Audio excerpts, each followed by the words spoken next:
संजना। आइए नजर डालते हैं आज की कुछ खास खबरों पर।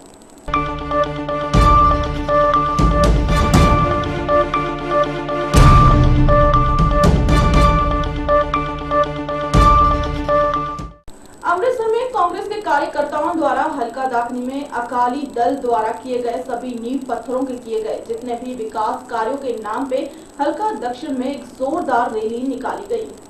अमृतसर में कांग्रेस के कार्यकर्ताओं द्वारा हल्का दाखनी में अकाली दल द्वारा किए गए सभी नींव पत्थरों के किए गए जितने भी विकास कार्यों के नाम पर हल्का दक्षिण में एक जोरदार रैली निकाली गई जिसमें सरकार के विरोध नारेबाजी की गई। इस रैली का नेतृत्व जिला कांग्रेस के प्रधान गुरजीत सिंह ओजाल ने किया जिसके साथ भारी गिनती में कांग्रेस के वर्कर मौजूद थे।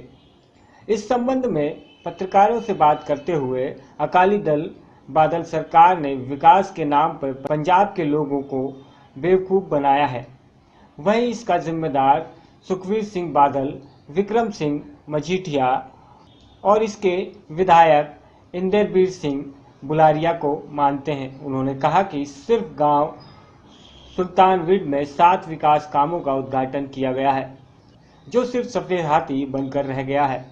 मैं गुरजीत सिंह औजला ਜ਼ਿਲ੍ਹਾ ਪ੍ਰਧਾਨ ਕਾਂਗਰਸ ਕਮੇਟੀ ਦਿਹਾਤੀ ਅੰਮ੍ਰਿਤਸਰ ਅੱਜ ਸੁਲਤਾਨਵਿੰਡ ਪਿੰਡ ਹਲਕਾ ਦੱਖਣੀ ਦੇ ਵਿੱਚ ਜਿੱਥੇ ਕਿ ਵਿਕਾਸ ਕਾਰਜਾਂ ਲਈ ਝੂਠੇ ਜਿਹੜੇ ਉਦਘਾਟਨ ਸਟੋਨ ਲਾਏ ਗਏ ਸੀ, ਪੱਥਰ ਲਾਏ ਗਏ ਸੀ ਅੱਜ ਤੋਂ 2 ਸਾਲ ਪਹਿਲਾਂ, ਉਹਨਾਂ ਦਾ ਪਰਦਾਫਾਸ਼ ਕਰਨ ਵਾਸਤੇ ਪਬਲਿਕ ਦੇ ਵਿੱਚ ਅੱਜ ਅਸੀਂ ਗਏ ਆ ਔਰ ਉਹਨਾਂ ਦੇ ਉੱਤੇ ਅਸੀਂ ਅੱਜ ਕਫਨ ਚਿੱਟਾ ਪਾ ਕੇ ਉਹਨਾਂ ਨੂੰ ਦਫਨ ਕਰ ਦਿੱਤਾ ਹੈ ਕਿ ਪਬਲਿਕ ਦੀਆਂ ਭਾਵਨਾਵਾਂ ਸੀ ਇੱਥੇ ਖਤਮ ਕਰ ਦਿਓ, ਇਹਨਾਂ ਨਾਲ ਖਿਲਵਾੜ ਕਰਨਾ ਬੰਦ ਕਰ ਦਿਓ ਔਰ ਸਾਰੀ ਪਬਲਿਕ ਨੇ ਰਲ ਕੇ ਇਹਨਾਂ ਦੇ ਉੱਤੇ ਅਸੀਂ ਕਫਨ ਪਾਇਆ। 285 ਕਰੋੜ ਦਾ ਪ੍ਰੋਜੈਕਟ ਸੀ ਜਿਹੜਾ ਕਿ ਅਸਲ ਦੇ ਵਿੱਚ 160 ਕਰੋੜ ਦਾ 125 ਕਰੋੜ ਜਿਹੜਾ ਲੋਕਾਂ ਕੋਲ ਲੈ ਕੇ ਦੇਣਾ ਸੀ, ਪਰ ਉਹ ਵੀ ਅੱਜ 2 ਸਾਲ ਤੱਕ ਕੋਈ ਕੰਮ ਨਹੀਂ ਇਸ ਪਿੰਡ 'ਚ ਇੱਕ ਇੱਟ ਦਾ ਵੀ ਹੋਇਆ ਔਰ ਇਹਦੇ ਲਈ ਗੱਪੀਆਂ ਦਾ ਸਰਦਾਰ ਸੁਖਬੀਰ ਸਿੰਘ ਬਾਦਲ, ਵਿਕਰਮਜੀਤ ਸਿੰਘ ਮਜੀਠੀਆ ਔਰ ਇੱਥੋਂ ਦਾ ਜਿਹੜਾ ਵਿਧਾਇਕ ਸੀ ਇੰਦਰਬੀਰ ਸਿੰਘ ਬੁਲਾਰੀਆ ਤਿੰਨੇ ਜ਼ਿੰਮੇਵਾਰ ਨੇ। ਹੋਰ ਕਿੰਨੇ ਨੀਂਹ ਪੱਥਰ ਨੇ? ਇਹੋ ਜਿਹੇ 7 ਨੀਂਹ ਪੱਥਰ ਨੇ ਘੱਟੋ ਘੱਟ ਇੱਥੇ ਪਿੰਡ ਦੇ ਵਿੱਚ ਹੀ, ਕੋਈ ਸੜਕ ਦਾ ਆ, ਕੋਈ ਧਰਮਸ਼ਾਲਾ ਦਾ, ਉੱਥੇ ਕੰਮ ਪਏ ਨੇ ਗਲੀ ਦਾ। ਹਾਂਜੀ। अमृतसर से हरदेव प्रिंस की रिपोर्ट। अम्बाला पुलिस ने पंजाब से हरियाणा व यूपी में अवैध तरीके से शराब सप्लाई करने के आरोप में 2 लोगों को गिरफ्तार किया है। पुलिस ने इनसे 674 पेटी अंग्रेजी शराब की बरामद की है। अम्बाला पुलिस ने पंजाब से हरियाणा व यूपी में अवैध तरीके से शराब सप्लाई करने के आरोप में 2 लोगों को काबू किया है। पुलिस ने इसमें 674 पेटी अंग्रेजी शराब की बरामद की है जिन्हें ट्रक में भरकर ले जाया जा रहा था। अम्बाला पुलिस ने नेशनल हाईवे 1 पर मॉडल टाउन क्रॉसिंग के नज़दीक चेकिंग के दौरान एक पंजाब नंबर के ट्रक को चेक किया जिसमें बोरियों की आड़ में बड़े ही शातिर तरीके से अंग्रेजी शराब की अवैध तरीके से तस्करी की जा रही थी। अम्बाला पुलिस ने इसमें शामिल ट्रक ड्राइवर और उसके साथी को पकड़ लिया है। पुलिस को चेकिंग के दौरान अलग अलग ब्रांड की 674 पेटियां शराब की बरामद हुई हैं। पुलिस का कहना है कि यह लोग हरियाणा व उत्तर प्रदेश में शराब सप्लाई का काम करते हैं। अभी इनसे पूछताछ की जाएगी यह शराब की कब से तस्करी कर रहे हैं और कौन कौन लोग इनके धंधे में इनके साथ मिले हुए हैं। ये कल मैं एएसआई मोहनलाल, एएसआई जसविंदर सिंह और सिपाही जसवीर सिंह के साथ गश्त में था मॉडल टाउन एरिया में जीटे रोड के पास टी पॉइंट पर। तो वहाँ से एक ट्रक खड़ा साइड में खड़ा था ये, तो इसके पास 2 आदमी खड़े थे नीचे। उनसे मैंने पूछा ट्रक की साइड में क्यों, रॉन्ग साइड में क्यों लगा रखा है, इसको सीधे खड़ा करो। तो वो ट्रक में उस टाइम एकदम दारू की स्मेल आई ज़्यादा। स्मेल आने पे उनसे पूछा भी इसमें क्या है, ये कह रहे हैं जीरी की किनकी लदी हुई इसमें। तो मैंने पूछा इनसे भी दोबारा खोल के दिखाओ आप। तो जब मैंने चेक किया इसके अंदर दारू थी, अंग्रेजी शराब, और इसके पास कोई दारू के बारे परमिट या कोई लाइसेंस नहीं था। जब खोल के चेक किया और नीचे उतारा, इसमें से 674 पेटी दारू अंग्रेजी मिली है और ये 2 आदमी काबू किए हैं। एक पवन कुमार है, एक दूसरा जसवीर सिंह है। पवन कुमार पानीपत से है, जसवीर सिंह समराला का रहने वाला। ये यूपी और पानीपत में पंजाब से लाकर बेचते हैं। अम्बाला से रोजी बहल की रिपोर्ट। सितारगंज के उकरोली गांव में एसडीएम ने की छापेमार कार्रवाई। छापेमारी के बाद किए अवैध स्टॉक सीज और एक स्टॉक पर अवैध भंडारण पर 31 लाख का जुर्माने की स्तुति की। सितारगंज के उगरोली गवी में एसडीएम ने छापेमारी के बाद किया अवैध स्टॉक सीज और एक स्टॉक पर अवैध भंडारण पर 31 लाख का जुर्माना भी किया। वहीं डीएम के यहाँ भेजी रिपोर्ट में प्रशासन पर भारी पड़ते दिख रहे हैं खनन माफिया। सितारगंज के उकरोली गांव में खनन माफियाओं पर अंकुश लगाने में प्रशासन कमजोर पड़ता नजर आया। मौके पर पहुंचे एसडीएम चंद्र सिंह इमलाल ने पूर्व में ब्लास्टों को बंद करवाया गया, जिसको खनन माफियाओं ने पलटकर दोबारा खोल दिया। एसडीएम साहब मौके को देखकर भड़क गए और तुरंत जेसीबी मंगवाकर रास्ते में दोबारा गहरी खाई खुदवा दी। वहीं देखा जाए तो मौके पर ही अवैध खनन के भंडारण को नीलाम किया जा रहा है, जिसकी आड़ में खनन माफियाओं को पक्की रॉयल्टी हाथ लगी।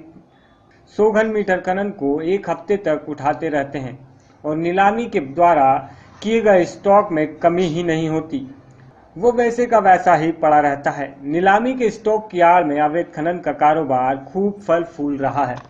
वहीं इस डीएम ने कहा कि अवैध खनन रोकने के लिए कड़ी कार्रवाई की जा रही है और पकड़े जाने पर किसी भी हालत में अवैध खनन करने वाले को नहीं बख्शा जाएगा। हमारे द्वारा पहले भी खाई खोदी गई थी, जो खनन माफियाओं के द्वारा पटा दी गई थी और हमने वहां दोबारा खाई खोद दी है।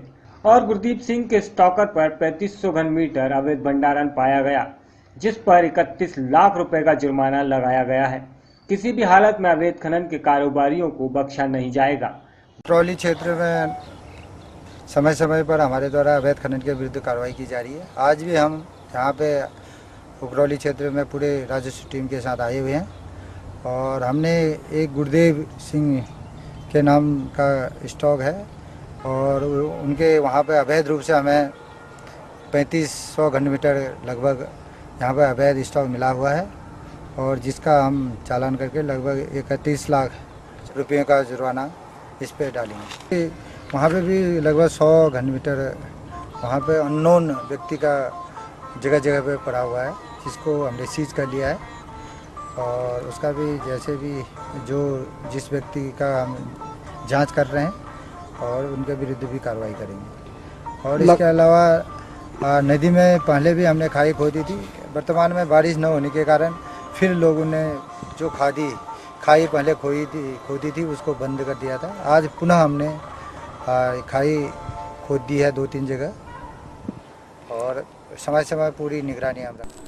आज अम्बाला में पूर्व मंत्री निर्मल सिंह के घर पूर्व मुख्यमंत्री भूपेंद्र सिंह हुड्डा और पूर्व विधानसभा स्पीकर कुलदीप शर्मा पहुंचे। यहां कुलदीप शर्मा ने जमकर अनिल विज के खिलाफ भड़ास निकाली और यह तक भी कह डाला कि अनिल विज राजनीति में मिरासी हैं। रामविलास शर्मा को उनकी शादी करवा देनी चाहिए, इससे हरियाणा की जनता को चैन मिलेगा। रामविलास शर्मा को उनकी शादी करवा देनी चाहिए, इससे हरियाणा की जनता को चैन मिलेगा। जो यहाँ के आपके मंत्री हैं श्री अनिल विज जी, वो अस्पतालों की छतों पर मुद्दाफांदी करते रहते हैं, लेकिन धरातल पर हेल्थ मिनिस्ट्री में कोई बदलाव नहीं है। वो सिर्फ अखबारों में बना रहना चाहते हैं।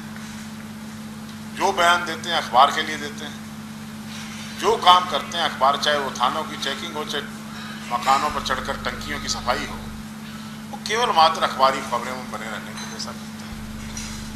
अनिल विज जो हरियाणा की राजनीति के मिरासी हैं, मिरासी डूम, और उनका राजनीतिक ढोल बजते ही टांग उठने लग जाती है। अगर विधानसभा में सबसे ज्यादा समय कोई वेस्ट कराता है विधानसभा का, तो अनिल विज उसके लिए दोषी, क्योंकि वो ऐसी बातें विधानसभा में कह देते हैं उन महिला मेंबर्स के प्रति जो उनको शोभा नहीं देता, जिसकी वजह से चर्चा में विघ्न पड़ता है। और वैसे ये सरकार, जहां सरकार चलाने में इसको कोई अनुभव नहीं है, वहीं विधानसभा चलाने में जो अभी तक हम देख रहे हैं, सरकार की अनुभवहीनता साफ कर रहा है। जाट आरक्षण पर जिस प्रकार से खींचतान रही विधानसभा में, कभी आगे कभी पीछे, कभी सरकार का रवैया कुछ कभी कुछ, ये एक साफ बात परिलक्षित उस दिन हो रही थी कि सरकार को सदन चलाने का कोई तजुर्बा नहीं है। हालांकि कोई लोग अपने आप को तजुर्बेकार कहते हैं। ये एक ऐसी सरकार है इसके घोड़े इसको डिफरेंट दिशाओं में खींच रहे हैं और ये कहीं मूव नहीं करी। अभी तक एक भी स्टेप फॉरवर्ड नहीं है, रिवर्स गियर में सरकार चल रही है।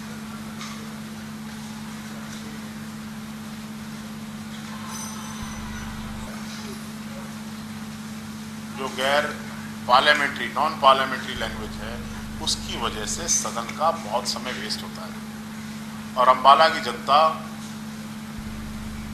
पछता रही है कि ऐसे कोर्ट जेस्टर को उन्होंने चुनकर भेजा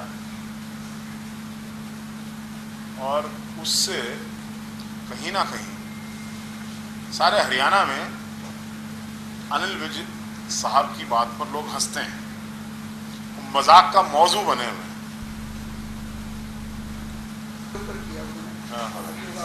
तो उन्होंने कहा कि कांग्रेस ने सिर्फ चोरी का गुण लिया। देखिए, रामविलास जी ने सदन में कहा था कि वो नरसिंह ढांडा जी की शादी करवा के लाए थे। मैंने तो उनसे निवेदन किया है, भले ही विज साहब 60 साल के होंगे, इसकी भी शादी कराएंगे ताकि हरियाणा की जनता कुछ चैन की सांस ले।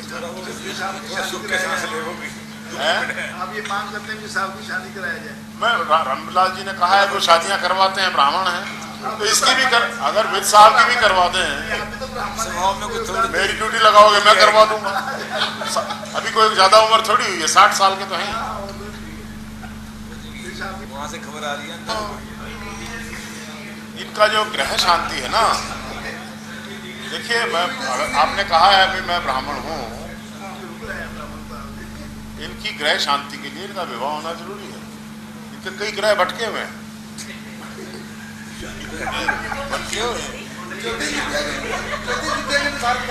नहीं बिल्कुल।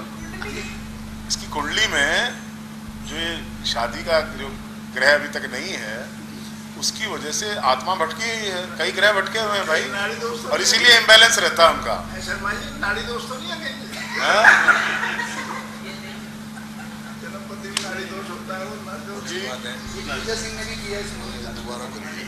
उसने दोबारा करी है, विज साहब की तो एक बार भी नहीं हुई है। सरकार की नियत नहीं है, यहाँ लोग चुनाव नहीं करवाना चाहते, सरकार डरी हुई है। आज अंबाला कैबिनेट मंत्री अनिल विज ने हरियाणा विधानसभा सत्र पर बोलते हुए कहा कि सदन बहुत अच्छा चल रहा है और किसी को सदन से निष्कासित नहीं किया गया। विपक्ष की मर्जी है, जो चाहे बोलता रहे। सरकार द्वारा निकोटिन को जहर घोषित करने पर अनिल विज ने कहा कि अब निकोटिन खुलेआम बाजार में नहीं बिक सकेगा, इसे दूसरे जहरों की श्रेणी में शामिल किया गया है। देखिए, पहली बार है कि विपक्ष ने जितना चाहा उतना हाउस में वो बोले हैं। पहली बार है कि सदन से किसी को निष्कासित नहीं किया गया, किसी को नेम नहीं किया गया। जो पूर्व विधानसभा अध्यक्ष थे कुलदीप शर्मा, मैंने कल अपने विधानसभा अध्यक्ष को इस बात के लिए मुबारकबाद दी कि वो बात बात पर विपक्ष के लोगों को मार्शलों से उठवाकर बाहर फेंकवाते थे। मैंने कहा मैं आपको मुबारकबाद देना चाहता हूं कि आपने कुलदीप शर्मा की भटकती हुई आत्मा का साया विधानसभा पर नहीं पड़ने दिया और इतने बेहतरीन तरीके से पिछला सदन भी और अब वाला भी चला है। एक भी आदमी को नेम नहीं किया और जो जितना बोलना चाहा है वो बोला है। कांग्रेसी तो अनर्गल बोलने के लिए जाते हैं। विधानसभा में आप तथ्यों पर आधारित जो बात करना चाहें वो करें, उसको कोई नहीं रोका जाता। लेकिन वो तो सदन शुरू होने से पहले ही उनका रोज बयान आता था हम सदन नहीं चलने देंगे।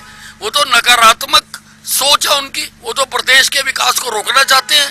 वो तो प्रदेश का जो आज हालात सुधर रहे हैं उसमें रुकावट पैदा करना चाहते हैं, उसमें रोड़ा बनना चाहते हैं। ऐसा नहीं होने दिया जाए। कुलदीप शर्मा को पता नहीं क्या क्या चिंता। मैं भटकी हुई आत्माओं के बारे में चर्चा नहीं करता।